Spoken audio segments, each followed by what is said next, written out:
თავი მე-11. უთხრა უფალმა მოსეს. კიდევ ერთ სასჯელს მიუვლენ ფარაონს და ეგვიპტეს და მერე გაგიშვებთ აქედან ფარაონი. არათუ გაგიშვებთ საბოლოოდ გაგყრით აქედან.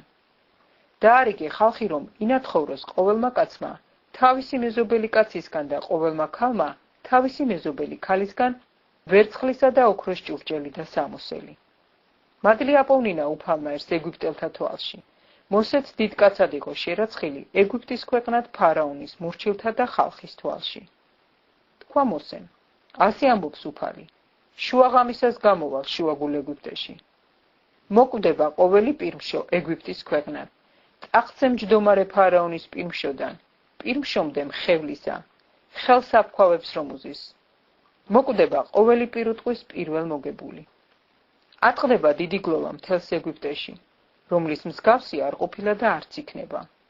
ხოლო ისრაელიანებს კაციდან პირუტყვამდე ძაღლიც არ შეუღებს, რათა გეცოდინოთ რომ ზღვარი დასდო უფალმა ეგვიპტელთა და ისრაელიანთა შორის. ჩამოვლენ ჩემთან ეგ შენი მორჩილნი, თაყვანს მცემენ და მეტყვიან. გადით შენ და მთელი შენი ხალხი შენს კვალზე მავალი, ხოლო ამის მერე გავალ და გავიდა ფარაონისგან მოსე განრისხებული. უთხრა უფალმა მოსეს, იმიტომ არ მოგისმენთ ფარაონი რომ გამრავლდეს ჩემი სასწაულები ეგვიპტის ქვეყნად.